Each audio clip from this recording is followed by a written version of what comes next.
The Vidal Speaks podcast.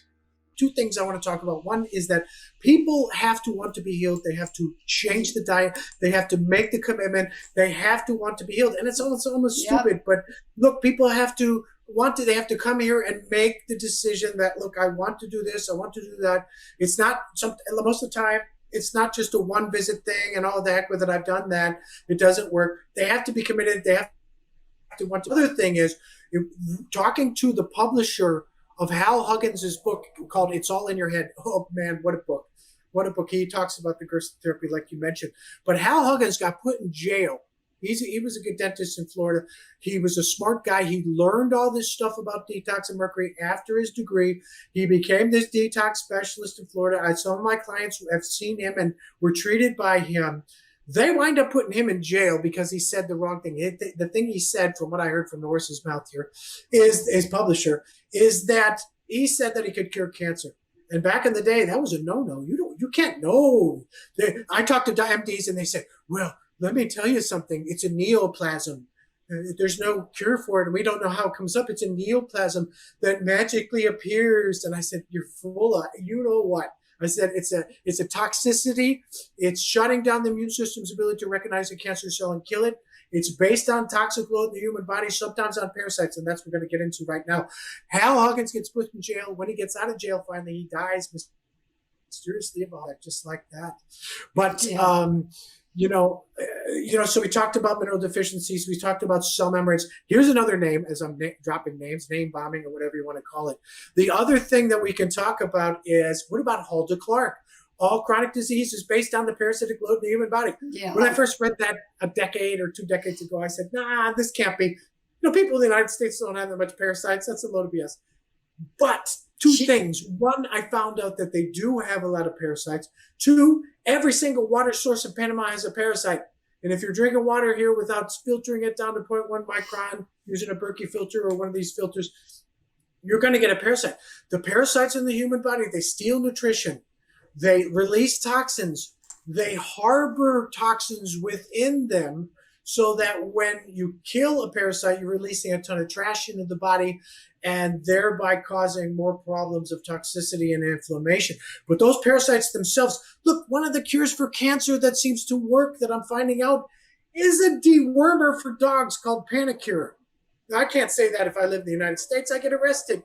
You can't help people. You're a bad man. But the truth is, I have a client right now that's suffering from metastasized prostate cancer. And one of the things he's done to reduce his PSA, which is a prostate cancer, blood test and all that.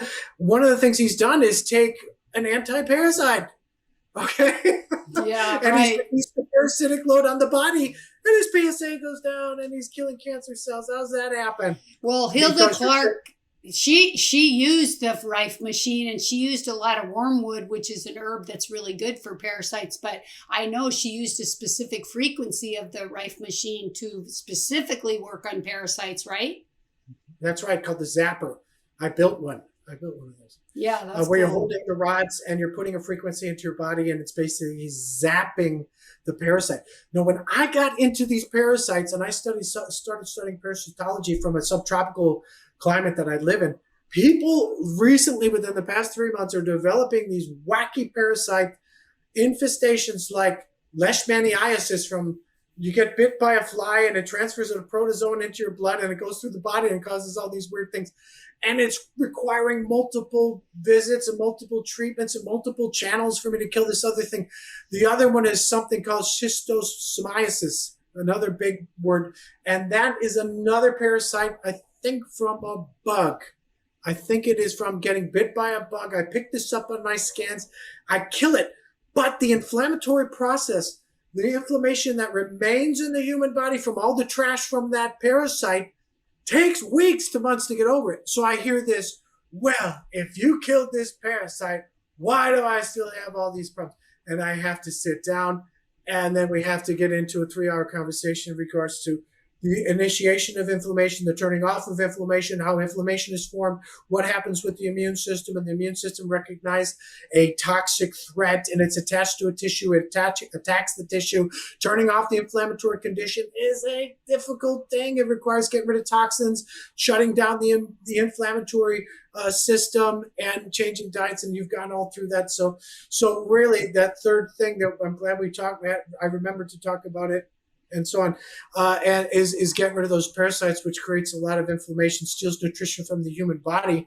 And Hulda Clark back in the day was doing that. She was curing cancer, and once you get rid of the parasites themselves, as well as cancer cells, as well as cancer tumors, contain heavy metals. There's 1,000 times more heavy metals in that parasite, in that cancer tumor, compared to the rest of the body. So when you're destroying that trash, when you're destroying the tumor or the parasite, it's throwing out a ton of trash into your body. Yeah, you don't understand. I mean, a lot of people don't understand that a lot of these parasites eat the heavy metals, but then they're excreting out their toxins, and their toxins are going into our lymphatic system, and we're basically being poisoned by their cellular waste.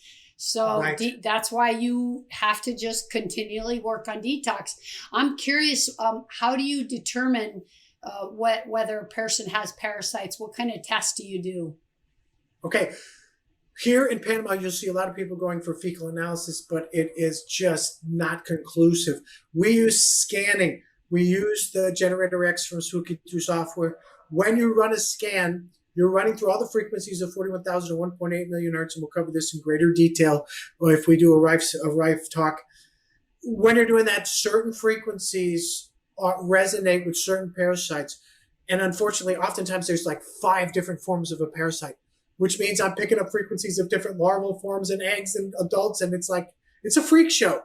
It's an absolute freak show. And I have to tell these people, look, there's a worm inside your liver that's causing you, and they get all freaked. I don't have any worms. You're wrong. And then when I kill it, they get into a detox. Okay, you were right. And so when you hit that frequency of that scan, it will resonate and it will show up in the computer program. And then you run a reverse lookup to see what frequencies associated with that program.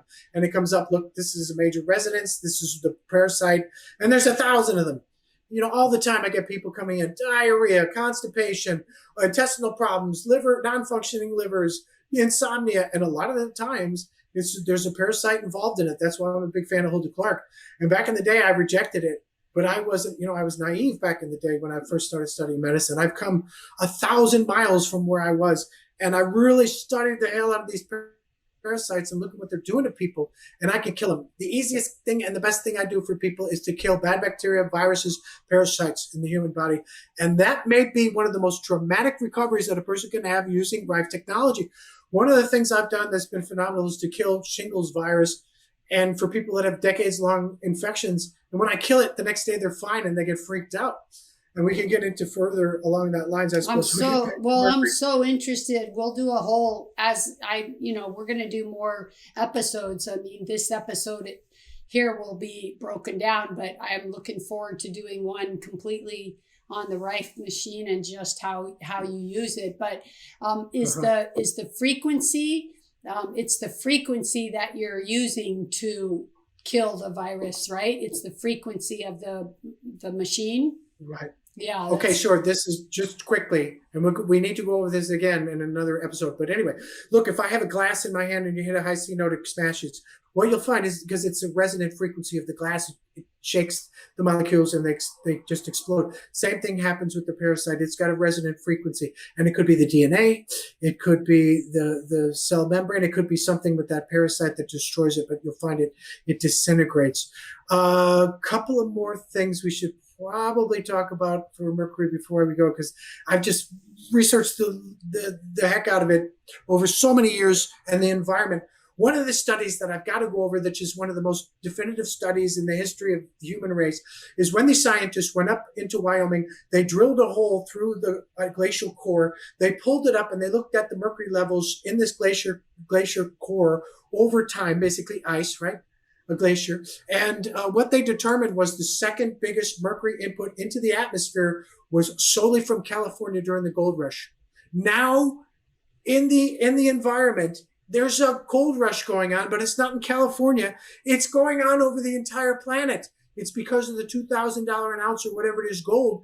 People are out there. You're looking at places like China, Philippines, Ecuador, Ghana, Cameroon, Sudan, Peru, not so much here, but actually in Cologne, there's a little bit. But all over the world right now, people are burning mercury into the atmosphere. It's the number one source of mercury toxicity into the atmosphere. Well, look, we already have the data. It's there. The biggest mercury input into the atmosphere over the past 500 years has been from just the California gold rush, where 250,000 tons of mercury was used to amalgamate gold in a variety of processes. I won't get into it because it's sick and twisted, but one of them is panning for gold in streams. But the bigger processes used more mercury and wasted more mercury. Now you're burning all those forests, which contained a lot of that mercury from the gold rush. You can still find it in the forest. It's going up into the atmosphere. So that is one of the things I've just got to say. The biggest source of mercury toxicity in the atmosphere was actually from the Industrial Revolution. Another graph that I'm big on that I cover in the YouTube videos, you can see mercury going along in the Arctic wildlife. Mercury concentrations in Arctic wildlife from 1200 AD. How do they get that? Well, it's from teeth, hair samples, fur, feathers, whatever they could get, they analyzed for mercury, just like they do today in our hair. What they find is the mercury is just about the same until 1860 hits, and it goes like this to this and shoots straight up. And that is just from mercury from the California gold rush. So when we look at mercury input from artisanal mining, we're talking about most of the story here. Not only back then, but also today. Now, just keep in mind that nobody in California uses mercury amalgam. It stopped in the 70s. You know that. You're an LA woman, right? So look, but right now, it doesn't matter about California because mercury is being used in China. 5,000 tons a year easily being used in mercury amalgam panning for gold. In the Philippines, 500,000 people is working in the mining industry using mercury. It's the biggest mercury polluter into the atmosphere right now is the Philippines. And the biggest reason why they're doing it is they're not using the reclamation equipment that you could basically collect the used mercury and then recycle it in the process. And they just don't want to do that because it's expensive. So the biggest mercury input into the atmosphere right now from the two biggest sources, which are artisanal mining and coal burning, is coming from the same countries. The same countries that are burning coal, like China and Indonesia and India, are the same countries that are putting all the mercury into the atmosphere from using artisanal mining or amalgamating gold and then burning the mercury off. So all your den of iniquities, it's all in Asia. Sorry to all those people that are probably angry at me for saying. So sad for the planet and the people and all the animals. God, I always feel sorry for the animals because they're not doing anything to participate in this horrible tragedy. But The Vidal Speaks podcast.